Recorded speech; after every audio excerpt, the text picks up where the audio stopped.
Ahoy, everyone. This is David Eugene Perry, and today I'm very happy to have in the Zoom room with me, well, maybe the most talented father and daughter team that I've ever met. Sree and Apoorva Chintala, who have created something designed specifically to make that most difficult time of one's life, when one has lost a loved one, a little bit easier to bear. Sree and Apoorva, welcome to the show. Thanks, David. So, Apoorva, since I know this was your idea, tell us, what is Clocr, Clocr.com, and how did the idea come to you, and what is it designed to do?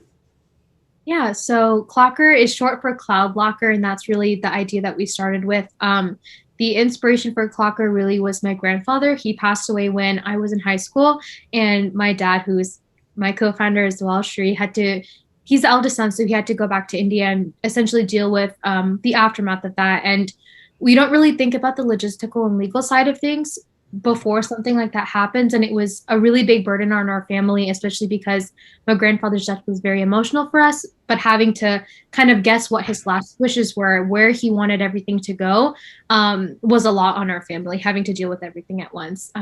After that, my dad also used to travel a lot in high school for work and things like that. And he'd always randomly tell me, if something happens to me, check out this box, this document is there, or just random things like that, giving me instructions here and there. And being 15 or 16 years old, I had no idea what was going on. And so that was really the inspiration for both of us to start this together, was really to just provide a place for people to store any important documents and information and lost wishes, and know that their legacy is safe and secure if something were to happen to them. Yes. I mean, having gone through several estates for loved one and family members, I know that it is emotional, and then it is difficult. It's just a lot of paper. And nowadays that paper is digital. And what if you lose a password? What if you re-enter a bank account number too many times? You get locked out. It's a nightmare. And especially during COVID, these things are becoming even more difficult. Sree, talk to me about the whole field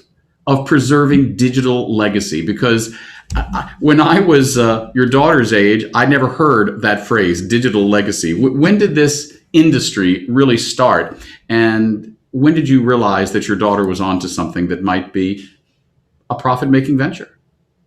Yes, yeah, digital, it started with the emails way back when, but the evolution came along when the internet started becoming more prominent in our lives. Obviously, the last 10, 12 years, we didn't even realize that how dependent we are on the technology, because everything happens on the phone, everything happens in our fingertips. Before we realize that we are so dependent on the internet and having everything at our fingertips again on the internet. So that is all, our life is digital. There is no going back towards it. But it is catching up in our minds on how relevant and important these things are. And now we are starting to realize we need to protect them and pass on. It's been there for more than a decade or so, but the importance of protecting our assets, or even considering our stuff online as assets, is catching on. Especially the COVID kind of accelerated all these Zoom meetings, and all those would have been in-person meetings in many cases. So there's a lot more digital footprint that we are all leaving and relying on. And then the next evolution is that, how do we make sure that our important accounts are given or passed on to our family, and the stuff that is not needed or unnecessary should be properly closed off and then taken off the internet. Now, Apoorva, I don't know if you are the youngest entrepreneur in the country, but you're certainly the youngest entrepreneur I've ever interviewed. And I know you've gotten a lot of attention, top collegiate entrepreneur of the year, something like that. Talk a little bit about this process and how someone so young, if you'll excuse me, became so facile in dealing with all of this. Yeah, Sree and I started this in high school, but really the last semester for me, so the second half of 2020, I competed in a lot of pitch competitions, and that really provided us an immense source of validation for the product, but just a really good validation that, people understand that this is something that we need. And that was really a big source of getting our name out there as well. We did a lot of different pitch competitions. I placed third in Future Founders U Pitch, which is the national collegiate competition that you just mentioned. South by Southwest Pitch Texas semifinalist. That got canceled, but I wish we could have done that.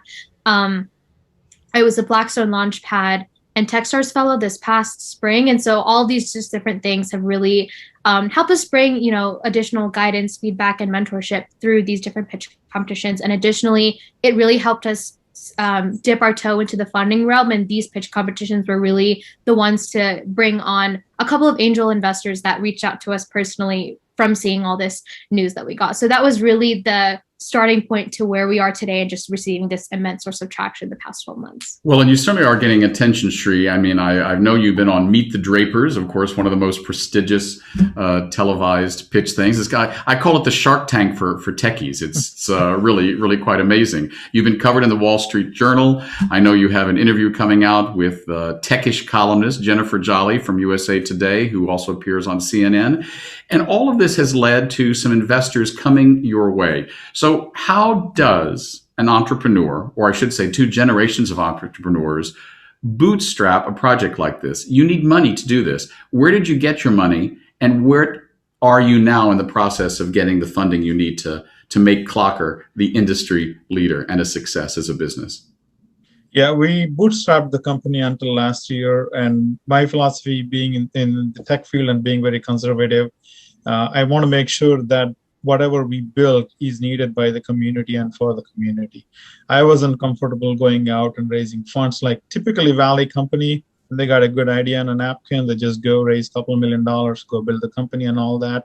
We didn't do that. We wanted to make sure that we can build something. We can build something that is good, build something that is needed. That really helped us in our favor. Once we started, Apoorva started pitching the competitions and winning that, we got a natural organic visibility in the marketplace. And more importantly, the needed validation from the community that it's a product or a service that's in a much dire need and we need to have it. And that gave us a 2-year of an advantage in terms of product maturity. And we have done several things, tried a few things. And now we are really ready to take on the market. So the angel investors who came along were pretty careful in choosing the right match there. So we got the pre-seed round funding from friends and family. And obviously getting onto the Drapers show really helped us to get onto the crowdfunding platform that helped us really go leaps and bounds into the market space. Right. Apoorva, besides having come up with this idea, it seems like you have become quite an expert fundraiser and in a short time. What is the most challenging, but also the most gratifying part of raising money, not only for business, but because this came out of a personal experience, losing your grandfather? I imagine in a very real sense, Clocr is a labor of love, a tribute of sort to your grandfather.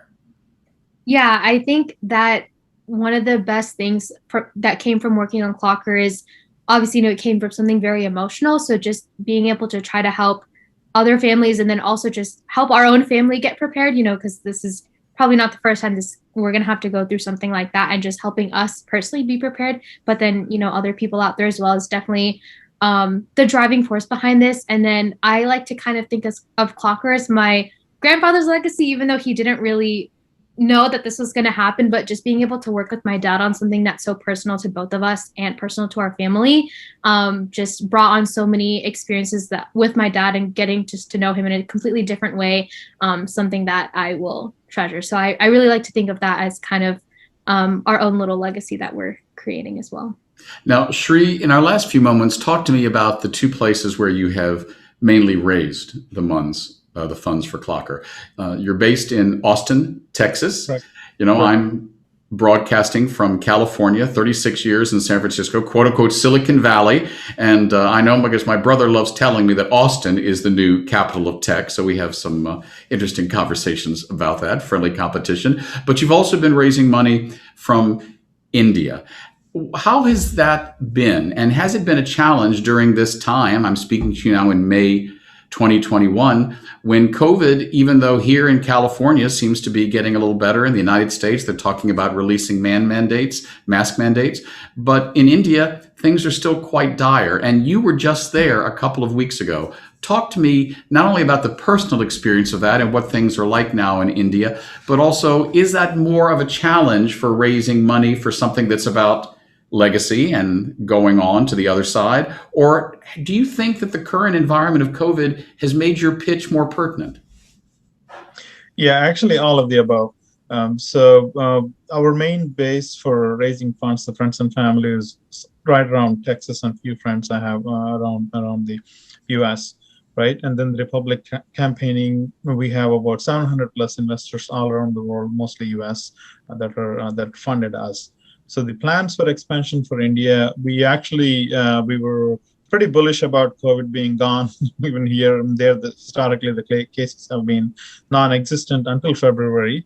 So I ended up in India doing the PR and soft launch in the month of March, and unfortunately the cases have been really going up during my time there. We're kind of a alarming rate, and we all pray for the country to recover from this disaster.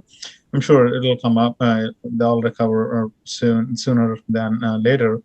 But it's kind of a mixed bag. And we have received actually the month of March excellent PR, good pickup from Times of India, local channels, CNBC, and so on. About almost 10 different channels listed as being the first entrant and the first company to address digital legacy. US is a much more broader and open in terms of when it comes to death, dealing with death and talking about death in families. India is not. Very conservative. People don't want to talk, don't want to admit, don't want to think about it at all. So it's a challenging market. We have a different challenge there. However, the conversations we had with wealth managers were mostly going B2B angle there, where they immediately understand the need for it, but also acknowledge that the loss and the sentiment needs to be, the team needs to be educated over there. With that, COVID definitely puts a little bit of a pause on the customer adoption and whatnot for a few more months, but it also makes it more relevant that life is uncertain and somebody can be gone in the matter of days, and aftermath is disastrous. So people are more willing to talk about, I hope, are more willing to consider the realities of life. Well, it's interesting. I was just thinking here as I heard you speak that, of course, not only have you provided a technological tool for the people left behind after a loved one dies, but in a very real way, it sounds like from your conversations about India, you're helping remove some of the stigma around even talking about these issues. In our last few moments, any closing thoughts that you'd like to add, Apoorva? Anything you'd like your potential customers to know, or anyone watching this interview, about Clocr or about what you hope it does to improve families' lives?